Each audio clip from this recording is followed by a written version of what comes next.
आज हम लोग 14 सितंबर की न्यूज़ डिस्कस करेंगे। तो चलते हैं सबसे पहली न्यूज़ की तरफ। राजनाथ सिंह ने जोधपुर में IDEX का 24 का एक्सपो का उद्घाटन किया है। तो जानते हैं पहले IDEX है क्या। तो ये भारतीय रक्षा विमानन प्रदर्शनी है। ठीक है, रक्षा विमानन प्रदर्शनी। ठीक है, इसका जो आयोजन है अभी भारत में ही तरंग शक्ति का आयोजन हो रहा है, जो एक बहुराष्ट्रीय वायु अभ्यास है। ठीक है, दुनिया भर की 32 लगभग देशों की वायु सेनाओं का अभ्यास जो हो रहा है, जिसको हम लोग तरंग शक्ति कह रहे हैं। इसका आयोजन दो जगहों पे हो रहा है, एक तमिलनाडु और दूसरा राजस्थान में। तो ये भी जोधपुर में हो रहा है और उसके साथ ही हो रहा है। अब इसका उद्देश्य क्या है, क्यों ये दोनों साथ में किए जा रहे हैं? इसका उद्देश्य ये है कि जो भारत की स्वदेशी विमानन क्षमता है उसका प्रदर्शन करना।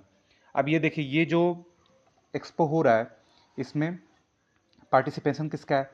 इसमें DRDO पार्टिसिपेट कर रहा है। ठीक है, इसके अलावा जो यहाँ के निजी स्टार्टअप हैं, ठीक है, निजी क्षेत्र के स्टार्टअप हैं, उनको इसमें, और सरकारी क्षेत्र की ऐसी कंपनियां जो रक्षा क्षेत्र में योगदान देती हैं उनको, इसके अलावा अंतर्राष्ट्रीय कंपनियां और स्टार्टअप, उनको भी इसमें शामिल किया जा रहा है। इससे क्या होगा कि अंतर्राष्ट्रीय लेवल पे किस तरह की प्रौद्योगिकी चल रही है उसका प्रदर्शन देखने मिलेगा। बाकी भारत इस क्षेत्र में कितना आगे है, बाकी देश भी ये देख सकेंगे। ठीक है, तो एक तरह का सम्मेलन समायोजन का ये काम हो रहा है, और इसी के साथ तरंग शक्ति जो है युद्धाभ्यास भी चल रहा है। ठीक है, तो ये दोनों चीज़ें एक दूसरे से मेल करती हैं। चलते हैं अगली खबर की तरफ। तो ये खबर है न्यायपालिका से, न्यायिक सुधार से। ये मैक्सिको कहाँ है आपको पता है? ये नॉर्थ अमेरिकी कंट्री है एक। ठीक है, मध्य अमेरिका में भी इसको गिना जाता है, लेकिन मैक्सिको नॉर्थ उत्तरी अमेरिका का एक देश है। उसके सीनेट ने एक विवादास्पद न्यायिक सुधार विधेयक पारित किया है। ठीक है, 2/3 बहुमत से ये विधेयक पारित हुआ है। ये विधेयक करता क्या है? ये न्यायपालिका के सभी स्तरों पर जनमत से जजों के चुनाव का प्रावधान करता है। ठीक है, जैसे न्यायपालिका है तो ये जिला मान लीजिए, ये जो अधीनस्थ न्यायालय है, ठीक है, फिर उसके ऊपर हाई कोर्ट, फिर सुप्रीम कोर्ट, इस तरह जो है तीनों लेवल पे, न्यायपालिका के तीनों लेवल पे जनमत या मतदान से जजों के चुनाव का प्रावधान करता है। अब पहली बार ऐसा हो रहा है विश्व में कि न्यायपालिका का चुनाव जनता डायरेक्ट कर रही है। ठीक है, ऐसा अभी तक नहीं था, तो इसीलिए इसका विरोध हो रहा है। ठीक है, क्योंकि लोकतंत्र की अवधारणा में जो न्यायपालिका है ये ऐसा पद माना जाता है कि इसमें विशेषज्ञता की ज़रूरत है। जरूरी नहीं कि आप के अंदर राजनीतिक कौशल हो तो आप वो, और लोकतंत्र जो है वो पूरी तरह से राजनीतिक कौशल पर संचालित है। तो दोनों का मेल कितना सही हो सकता है, इसके बारे में इसी के लिए विवाद चल रहा है। ठीक है, अब भारत में इसके लिए क्या प्रावधान है? तो आपको पता है कि भारत में जो भाग 5 है उसमें आर्टिकल 124 सुप्रीम कोर्ट का गठन करता है। ठीक है, और नियुक्ति का प्रावधान करता है कि राष्ट्रपति जो है, जो जज उपस्थित हैं उनमें वरिष्ठतम जजों में वरिष्ठतम जज को CJI नियुक्त करेंगे। 1998 में एक केस आया, पहले 1993 में आया था, जिसको हम लोग कहते हैं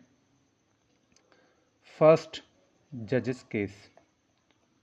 थोड़ा सा बनाते हैं, फर्स्ट जजेस केस, जिसमें सुप्रीम कोर्ट ने स्वयं में निर्णय दिया था कि वरिष्ठता का पालन होना चाहिए। 2 बार वरिष्ठता का पालन नहीं हुआ है अभी भी।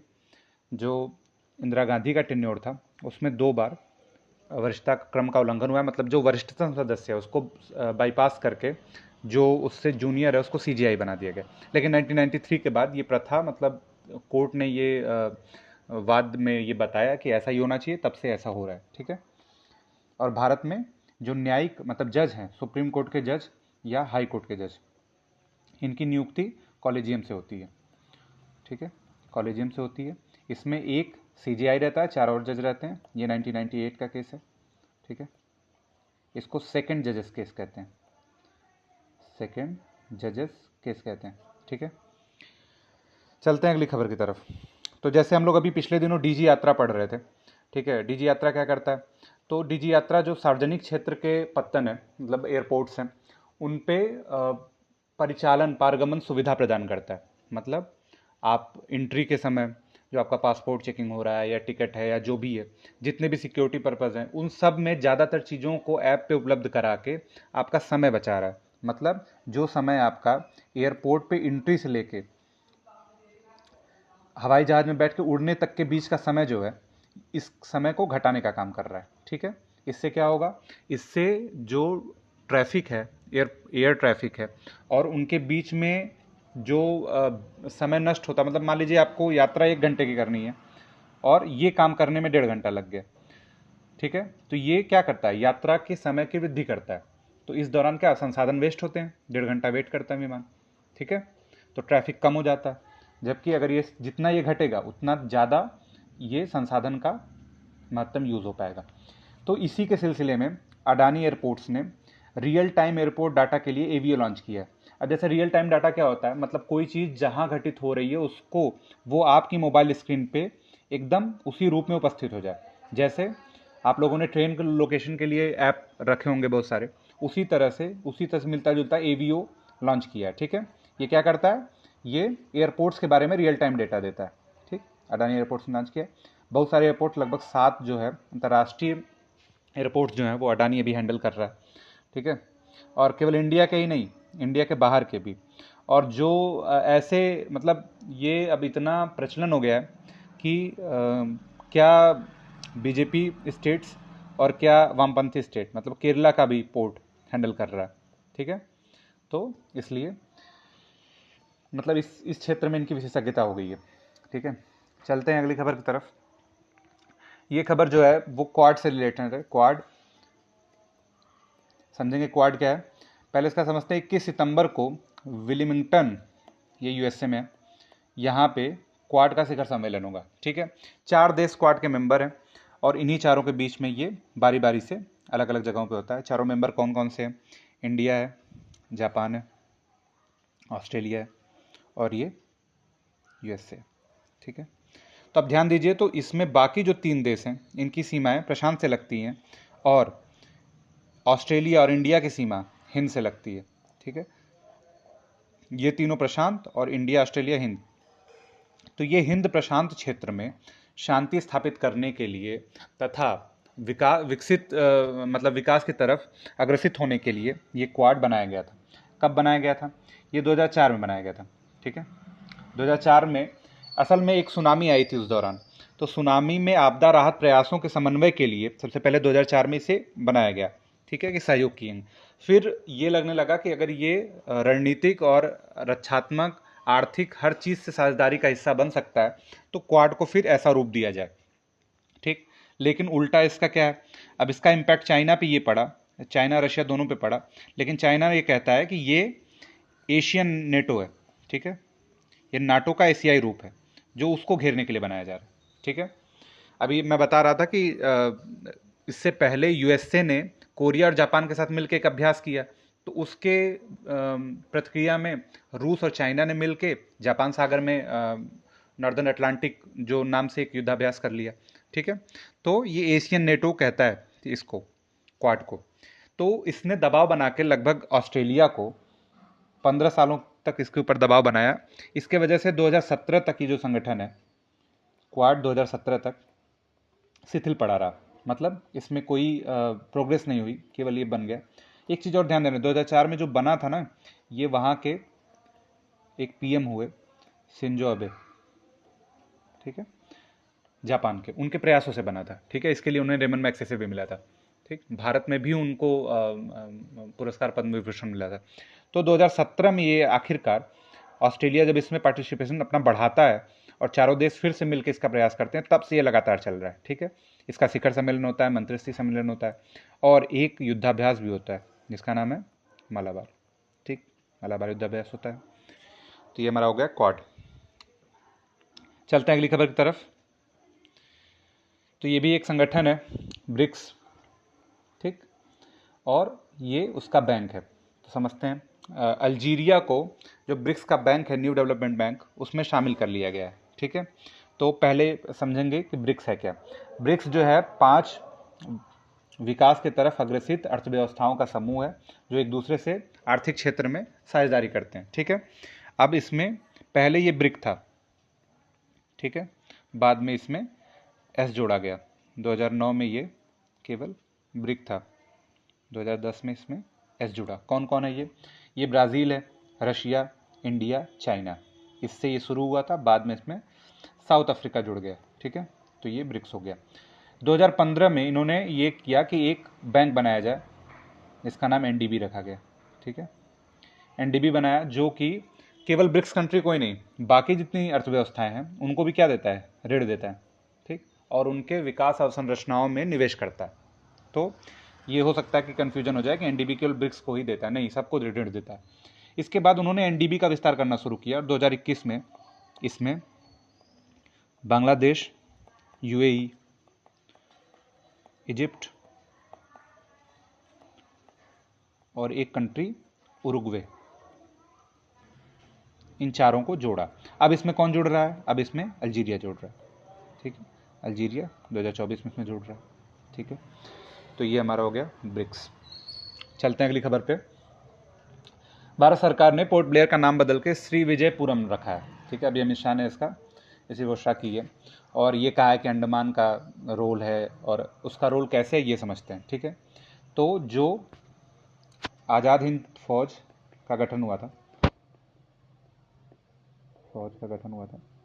तो ये गठन तो वास्तव में इसका गठन तो मोहन सिंह ने किया था, लेकिन 1943 में जब सुभाष चंद्र बोस आते हैं सिंगापुर में, तो इसके बाद इसकी कमान उनको दे दी जाती है, तो उसके हेड सुभाष चंद्र बोस हो जाते हैं। ठीक है, और बाद में उन्होंने भारत पे हमला भी किया जापानियों की मदद से। ठीक है, अब इस हमले के क्रम में अंडमान और निकोबार जो दोनों द्वीप हैं उनको जापानियों ने सौंप दिया सुभाष चंद्र बोस को, और उसका नाम इन्होंने क्या रखा, शहीद और स्वराज द्वीप। ठीक, शहीद और स्वराज द्वीप, मतलब अंडमान शहीद और निकोबार स्वराज द्वीप है। ठीक है, अब इसके अलावा क्या इतिहास है इसका इतिहास ये है कि निकोबार,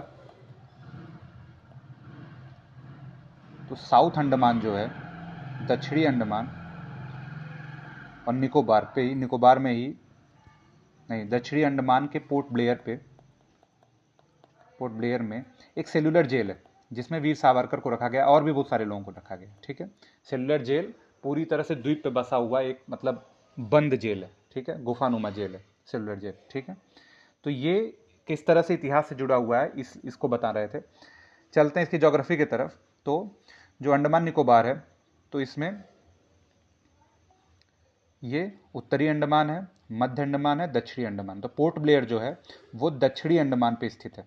ये पूछा जा सकता है कि पोर्ट ब्लेयर किस द्वीप पे है। ठीक है, फिर दक्षिणी अंडमान पे पोर्ट ब्लेयर है, और यहाँ पे फिर हमारा पड़ता है 10 डिग्री चैनल, और इसके बाद शुरू होता है आपका निकोबार। ठीक है, तो ये ज्योग्राफी हो गई। अभी अंडमान के पास ही गैलिथिया की खाड़ी को महापत्तन घोषित किया गया। गैलिथिया की खाड़ी,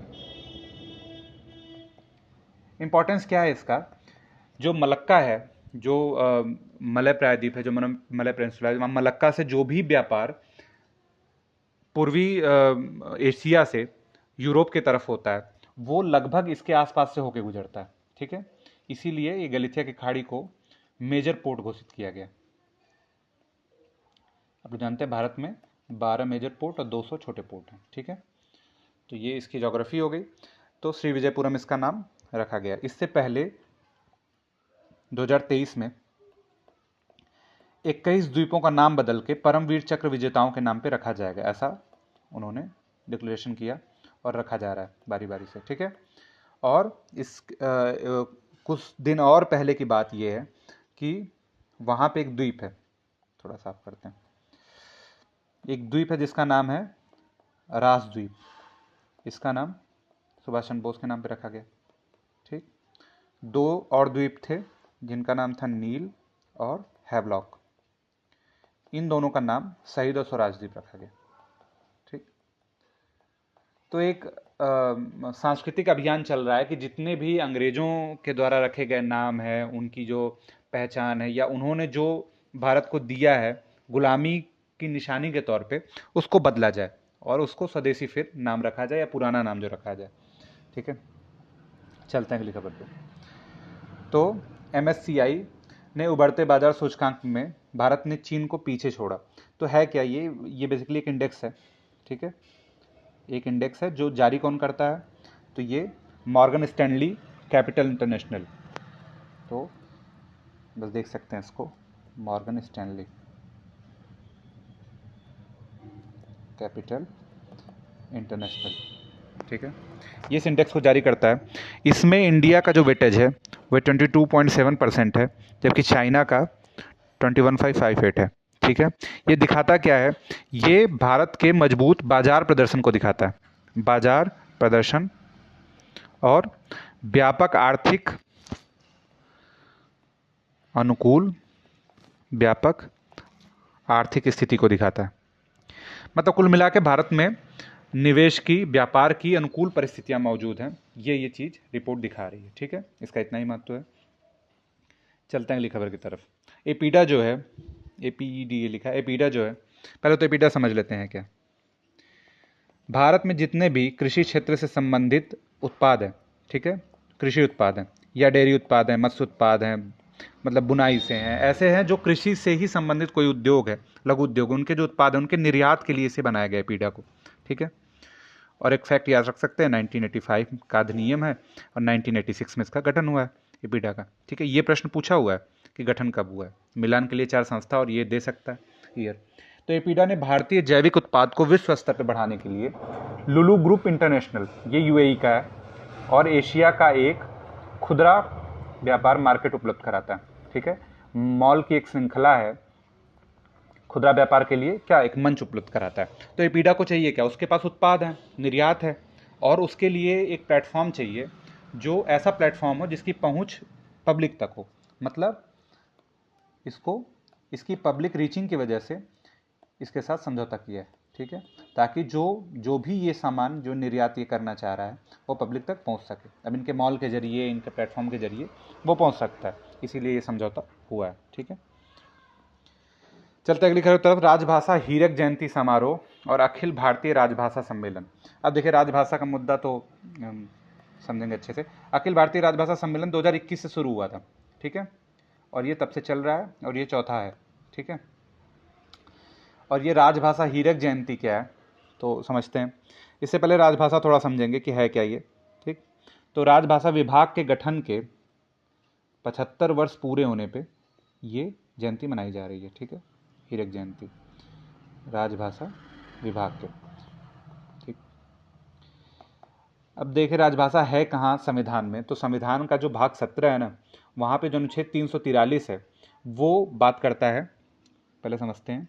भाग 17 के 343 से लेके 350 तक राजभाषा के संबंध में आपके प्रावधान है, ठीक है, जिसमें 343 आपका कहता है संघ की राजभाषा के लिए, ठीक है। 344 इंपॉर्टेंट है। इंपॉर्टेंट क्यों है, कई बार पूछा है कि राष्ट्रपति जो होता है वो राजभाषा आयोग का गठन किस अनुच्छेद से करता है, तो ये राजभाषा आयोग का गठन 344 से करता है। इसके डिटेल में अगर पढ़ना होगा तो फिर संविधान ही हम लोग पढ़ने लगेंगे। तो ये समझ लें कि राजभाषा आयोग 344 से गठित होता है। और 1955 में बीजी खेर, बाल गंगाधर खेर की अध्यक्षता में एक राजभाषा आयोग गठित हुआ था, ठीक है। हिंदी भारत की राजभाषा है लेकिन राष्ट्रभाषा नहीं है, ठीक। दो राज्यों के बीच में, दो स्टेट के बीच में या संघ और स्टेट के बीच में क्या भाषाएं होंगी, ये इन्हीं सब के बीच में लिखा हुआ है। एक अनुच्छेद जो इसमें इंपॉर्टेंट मुझे लग रहा है बताने के लिए, 2 अनुच्छेद हैं, ठीक है, वो बता देता हूँ आपको। एक अनुच्छेद है 348, ठीक है, एक 348 है, एक 350 का है।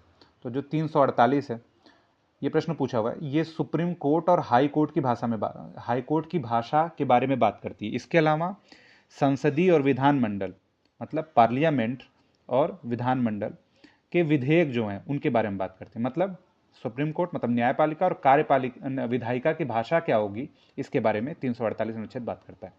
350 क जो है ये कहता है कि संघ राज्यों को निर्देश दे सकेगा कि मातृभाषा में शिक्षा की व्यवस्था करें, खासकर प्राथमिक शिक्षा की व्यवस्था मातृभाषा में करें। कौन सी?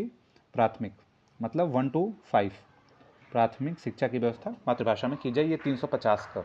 तो आप ये अनुच्छेद ये याद रख सकते हैं, ये तीनों इसमें इंपॉर्टेंट है भाग 17 के इसमें। और ये बात क्या कर रहा है? राजभाषा के बारे में, ठीक है। देखते हैं और खबर है कि नहीं। तो ये थी हमारी 14 सितंबर की करंट अफेयर्स की न्यूज़। अगर कुछ इसमें से बच जाता है तो वो हम लोग अब कल संडे है तो हम लोग वीकली में उसको कवर कर लेंगे, ठीक है। तो एकदम ये मन में संशय न रखिएगा, जो भी न्यूज़ बचेंगे वो या तो वीकली या तो मंथली में कवर अंततः हो जाएंगे। आप लोगों का बहुत बहुत धन्यवाद।